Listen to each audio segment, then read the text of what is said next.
Hello everyone, welcome back to my channel. मेरा नाम है सौम्या द्विवेदी और मैं कॉम्पिटिटिव एग्जाम की प्रिपरेशन कर रही हूँ।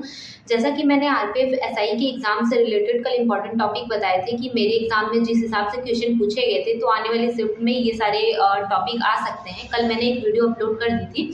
आज हम बात करते हैं 9, 10 और 12 को जो भी एग्जाम होने वाला है, कैसा उसका लेवल होगा, कौन कौन सा टॉपिक आ सकता है, आने की संभावना है अगर ऐसे ही एग्जाम का पैटर्न रहा तो बात करते हैं सबसे पहले रीजनिंग के बारे में कि रीजनिंग, मैथ और जीएस के बारे में कि कैसे टॉपिक और कौन कौन से टॉपिक अभी हैं जिसको हम कवर कर सकते हैं, थोड़े कम टाइम में ही कवर कर सकते हैं। और जिस हिसाब से लेवल एग्जाम का लेवल था, उस हिसाब से मैं आपको एक एक टॉपिक बताऊंगी कि हाँ, यहाँ से आप पढ़ सकते हैं और अपना क्वेश्चन बना सकते हैं। तो बात करते हैं सबसे पहले रीजनिंग के बारे में। तो रीजनिंग में सबसे पहले आप सिटिंग अरेंजमेंट पढ़ लीजिए। सिटिंग अरेंजमेंट में मतलब सब तो पढ़ ही चुके हैं, सिटिंग अरेंजमेंट के बारे में सारी चीज़ आप कवर कर ही चुके हैं, बट उसमें स्पीड बना लीजिए कि हाँ, किस हिसाब से अगर क्वेश्चन पूछ रहा है और टाइम मैनेज करना है तो किस तरह से क्वेश्चन को अटेम्प्ट किया जाए कि सारी चीज़ें हम जल्दी कर सकें। तो सिटिंग अरेंजमेंट में अपना एक टाइमिंग बना लीजिए कि हाँ, कम से कम 10, 20 या 50 क्वेश्चन उसका लगा लीजिए, तो थोड़ा स्पीड आपकी मेंटेन हो जाएगी। और दूसरी बात करते हैं, एक ऐसा क्वेश्चन आता है जैसे कि हम लोग प्रैक्टिस सेट में और मॉक टेस्ट में सारी चीज़ें ऐसे क्वेश्चन किए हुए हैं जिसमें एक पूरा सीरीज दिया हुआ है। वहाँ पे उसमें बोला है कि सम संख्या में एक जोड़ना है, विषम संख्या में एक घटाना है, तो बाएं से चौथे स्थान पे या बाएं से तीसरे स्थान पे कौन सा अंक होगा, इस हिसाब से क्वेश्चन पूछे जा रहे हैं। आप इसको भी थोड़ा प्रिपेयर कर लीजिएगा। अगर अभी तक आपने इस टॉपिक का प्रैक्टिस नहीं किया है तो एक दो बार इसको देख के इसकी प्रैक्टिस कर लीजिए। और फिर बात करते हैं कोडिंग डिकोडिंग की। तो कोडिंग डिकोडिंग में ऐसे बहुत क्वेश्चन नहीं आ रहे हैं, जैसे लग रहा है कि इसको नहीं किया जा सकता है, थोड़ा बहुत ज़्यादा लॉजिक लगाने की ज़रूरत है इसमें। उसमें जैसे HP और AC ऐसे करके दिया है, दोनों साइड में दिए हुए हैं और उसी तरह का सेम पैटर्न 3 में दिया है। एक विषम है, उसको विषम को टिक करना है आपको। और फिर एक दिया है उसमें अंग्रेजी वर्णमाला क्रम के अनुसार व्यवस्थित करने के लिए कि 4-5 वर्ड दिए हुए हैं, उसको अंग्रेजी वर्णमाला के क्रम में आपको व्यवस्थित करना है। इस हिसाब से भी क्वेश्चन दिए हुए हैं। सीरीज के क्वेश्चन हैं लेकिन बहुत टफ नहीं दिए हुए हैं, जितना सीरीज में हम लोग डरते हैं सीरीज और मिसिंग नंबर में, तो उतने टफ क्वेश्चन है नहीं। अगर आप थोड़ा सा लॉजिक लगाएंगे, स्क्वायर और क्यूब या डिफरेंस निकाल के उस मेथड से करेंगे तो आसानी से हो जाएगा। बात करते हैं ब्लड रिलेशन के बारे में। तो ब्लड रिलेशन का क्वेश्चन आया हुआ था, आप उसको थोड़ा देख लीजिएगा, 10-15 क्वेश्चन उसके सॉल्व कर लीजिएगा। जो छोटा छोटा टॉपिक है जिसको आसानी से कुछ थोड़े कम दिन में कवर किया जा सकता है, उसको आप कवर कर लीजिए। जैसे रीजनिंग में आपका 100% कन्फर्म है कि यहाँ से नंबर उठेगा ही, तो जो उसका मोस्ट इंपॉर्टेंट टॉपिक है आप उसको कवर कर लीजिए। और फिर बात करते हैं डायरेक्शन के बारे में। तो डायरेक्शन के भी क्वेश्चन दिए हुए थे, आप उसको भी कवर कर लीजिए। जितने भी मैंने टॉपिक बताए हैं, या तो आपको ऐसा लग रहा हो कि 1-2 टॉपिक इसमें प्लस करना है तो उसको करके कम से कम 10-10 क्वेश्चन, 15-15 क्वेश्चन, या जो भी इन सब में आपको ऐसा लग रहा है कि इस टॉपिक में मुझे ज़्यादा टाइम लग रहा है, यहाँ पे मैं ओवर टाइम कर दे रहा हूँ या कर दे रही हूँ, तो आप उस टॉपिक को बहुत अच्छे से एक बार 20-25 क्वेश्चन, 30 क्वेश्चन करके एक स्पीड बना लीजिए वहाँ पे। क्योंकि जैसा कि जीएस में क्वेश्चन आ रहा है, तो जीएस अगर आप करने बैठ रहे हैं तो थोड़ा टाइम वहाँ पे कंज्यूम हो रहा है, तो इससे अच्छा है कि आप जिस सब्जेक्ट में टाइम थोड़ा कम कर सके वहाँ कम करिए, ताकि तीनों सब्जेक्ट को इक्वल टाइम मिले और सारा क्वेश्चन अटेम्प्ट हो सके। तो ये थे रीजनिंग के टॉपिक। आप रीजनिंग में इन टॉपिक से अच्छे से आप कवर कर लीजिए। और जो भी छोटे मोटे टॉपिक है जो आपको लग रहा है कि यहाँ से पढ़ के जाना बहुत ज़रूरी है, या फिर 1-2 मॉक टेस्ट लगा लीजिए, या जहाँ से आपको सही लग रहा है कि यहाँ से टाइम मैनेज हो सकता है, वहाँ से इसको कर लीजिए। अब बात करते हैं मैथ के बारे में। तो मैथ में सबसे पहले तो मैंने आपसे कल भी बताया था कि टाइम एंड डिस्टेंस पढ़ना बहुत ज़रूरी है। और उसमें अगर आपको बहुत अच्छे से आपने नहीं पढ़ा है, फिर भी फार्मूला वगैरह, फिर 10-15 क्वेश्चन, 20 क्वेश्चन, जितना भी आपसे बन पड़े वहाँ से फार्मूला याद कर लीजिए और उसका क्वेश्चन प्रैक्टिस कर लीजिए टाइम एंड डिस्टेंस का, क्योंकि टाइम एंड डिस्टेंस से क्वेश्चन पूछे जा रहे हैं। SI CI से क्वेश्चन पूछे गए हैं, उसमें भी फार्मूला रख के पूरा उसका निकालना है आंसर। डिस्काउंट से क्वेश्चन पूछे गए हैं, मेंसुरेशन में शंकु से क्वेश्चन पूछे गए थे, और एवरेज के तीन क्वेश्चन या 2 या 3 क्वेश्चन एवरेज से पूछे गए थे। तो एवरेज वगैरह ये सब छोटा टॉपिक है, आप इसको एक दिन में कवर कर सकते हैं। अगर आपने पहले से ही पढ़ा है तो एवरेज के टॉपिक को आप बहुत आसानी से कवर कर सकते हैं। मीन्स बहुत जो मेन टॉपिक है जिसमें जितना टाइम दिया हुआ है उसको 2-2 4-4 क्वेश्चन करके आप वहाँ से अच्छा रिवीजन कर सकते हैं, थोड़ा कम ही टाइम में कर सकते हैं। बात करते हैं सिंप्लीफिकेशन के बारे में। तो सिंप्लीफिकेशन के भी 2-3 क्वेश्चन दिए हुए थे, जैसा कि मैंने कल भी बताया कि सिंप्लीफिकेशन के क्वेश्चन दिए हुए थे। उसमें बार वाले क्वेश्चन भी दिए थे कि आपको उसको सॉल्व करना था। 2 क्वेश्चन बार वाले थे,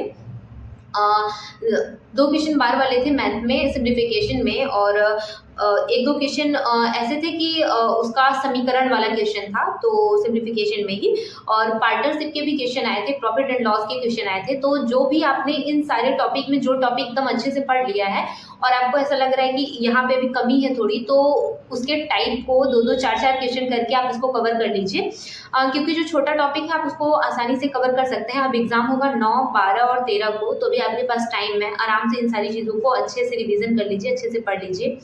बात करते हैं जीएस के बारे में। तो जीएस के बारे में सबसे पहले बात करेंगे पॉलिटी के बारे में कि पॉलिटी में क्या क्या पढ़ के जाएं। पॉलिटी में मैंने पहले भी बताया कि आर्टिकल पढ़ लीजिए, क्योंकि वहाँ से क्वेश्चन आ रहे हैं। आर्टिकल पढ़ लीजिए और सुप्रीम कोर्ट, हाई कोर्ट पढ़ लीजिए, और प्रेसिडेंट पढ़ लीजिए, और पीएम पढ़ लीजिए, और अनुसूची कैग के बारे में पढ़ लीजिए। इनका इम्पॉर्टेंट जो आर्टिकल है वो सारी चीज़ पढ़ लीजिए। उम्र पढ़ लीजिए कि हाँ इनकी एज कितनी है और कितने एज पे क्या योग्यताएं हैं इनकी, ये सारी चीज़ें पढ़ लीजिए।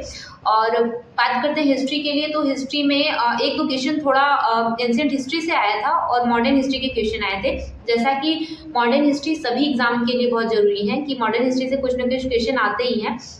तो मॉडर्न हिस्ट्री में गवर्नर से क्वेश्चन, गवर्नर का जितना भी पूरा दिया हुआ है, मैंने इसके लिए अपनी एक शॉर्ट नोट्स भी दिखाई थी आपको कि मैंने इस तरह पूरा गवर्नर और सारी चीज़ों का मॉडर्न हिस्ट्री का एक शॉर्ट नोट्स बनाया है। अगर आपके पास भी ऐसा कोई नोट्स है फिर जहाँ पे शॉर्ट में आपने लिखा हुआ है उसको अच्छे से कवर कर लीजिए। और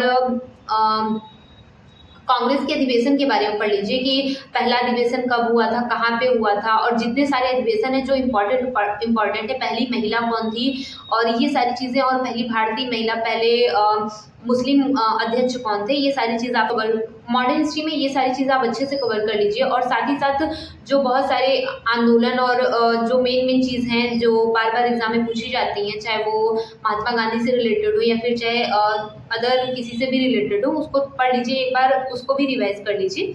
तो ये हो गया हिस्ट्री का। बुक्स पढ़ लीजिएगा, बुक्स एंड ऑथर कल भी मैंने बताया था, बुक्स एंड ऑथर से क्वेश्चन आए हैं। और डांस से क्वेश्चन पढ़ लीजिएगा, और रामसर साइट, बायोस्फीयर रिजर्व और राष्ट्रीय उद्यान, ये 3 चीज़ ज़रूर पढ़ लीजिएगा। ऑनलाइन पोर्टल के बारे में थोड़ा, जो सोशल मीडिया के बारे में थोड़ा देख लीजिएगा, कोई एक क्लास कर लीजिएगा। ऑनलाइन क्लास बहुत सारी है जिसमें ऑनलाइन पोर्टल के बारे में बताया गया है और कौन कौन से ऐसे ऐप को डेवलप किया गया है, और ये सारी चीज़ थोड़ा देख लीजिएगा सोशल मीडिया से रिलेटेड। केंद्र सरकार की योजनाओं के बारे में पढ़ लीजिएगा। जैसा कि इकोनॉमी से पहले भी बहुत सारे क्वेश्चन आते हैं, और मैंने कल भी बताया थोड़ा कंडीशनल क्वेश्चन भी आ रहा है, थोड़ा 2-2 लाइन का क्वेश्चन उसको पढ़ के पूरा फिर अच्छे से वहाँ पे फिल करना है। तो इकोनॉमी से क्वेश्चन आ रहे हैं, तो आप इकोनॉमी में राजस्व घाटा पढ़ लीजिएगा। जो राजस्व घाटा, राजकोषीय घाटा के बारे में दिया हो एक चैप्टर अलग से है, उसको पढ़ लीजिएगा। 5 ईयर प्लान पढ़ लीजिएगा, और जीडीपी के बारे में पढ़ लीजिएगा, और बेरोजगारी के बारे में पढ़ लीजिएगा। थोड़ा बेरोजगारी के बारे में कितने प्रकार की होती है, किस तरह की होती हैं, और इसके लिए कौन सी समिति चलाई गई। समिति के लिए मैंने अलग से एक पूरा चार्ट बना के आपको बताया था कि कौन कौन सी समिति है बेरोजगारी से और सारी चीज़ों से रिलेटेड, तो आप इसको पढ़ लीजिएगा। एंशिएंट हिस्ट्री में एक सुलेमान से एंशिएंट हिस्ट्री में सुलेमान से रिलेटेड कोई ऐसे क्वेश्चन आया था, तो थोड़ा सा एंशिएंट हिस्ट्री पे देख लीजिएगा। तो ये सारी चीज़ छोटे छोटे टॉपिक हैं जिनको पढ़ना बहुत ज़रूरी है, आप इन सारी चीज़ों को पढ़ लीजिएगा। और ये सारी चीज़ अगर आपको पॉलिटी पढ़नी है तो आप अनुच्छेद से रिलेटेड गौरव सर की क्लास देख सकते हैं। जैसा कि मैंने उसका कल भी आपको बताया था कि सर ने एक गायत्री मंत्र करके एक छोटी सी क्लास है, उसमें पूरा आर्टिकल और अनुसूची सारी चीज़ वहाँ पे बताई हैं, आप उसको वहाँ से कवर कर सकते हैं। और बाकी जितनी भी चीज़ें हैं इसकी छोटी छोटी क्लास आपको क्रेजी जी के ट्रिक, रवि स्टडी IQ या फिर RWA चैनल पे या फिर गौरव सर ने करवाया है। बहुत सारी जगहों पे आसानी से मिल जाएगा। 15-15 मिनट 20-20 मिनट का वीडियो है, आप उसको वहाँ से कवर कर सकते हैं। सुप्रीम कोर्ट और हाई कोर्ट के जो इंपॉर्टेंट आर्टिकल हैं ये सारी चीज़ आप अच्छे से कवर कर लीजिए। अगर आपको कहीं से आर्टिकल नहीं मिले या फिर आपको लग रहा है कि बुक से पढ़ना है, किसी नोट से पढ़ना है, तो आप लूसेंट के लास्ट वाले पेज में जो पॉलिटी के लास्ट वाले पेज में जो आर्टिकल लिखा है आप वहाँ से उसको कवर कर सकते हैं। वहाँ पे इंपॉर्टेंट आर्टिकल दिए हुए हैं, तो ये सारी चीज़ आप अच्छे से कवर कर लीजिए। अभी आपके पास टाइम जितना भी बचा है, छोटा छोटा टॉपिक जो एग्जाम में ज़्यादातर पूछे ही जा रहे हैं और एक एक टॉपिक के छोटे छोटे टॉपिक को आप कवर कर सकते हैं एक एक दिन में, दो दो दिन में, चाहे वो मैथ का हो, रीजनिंग का हो। रीजनिंग तो आपने पहले से कवर कर लिया होगा, मैं इसको मान के चलती हूँ।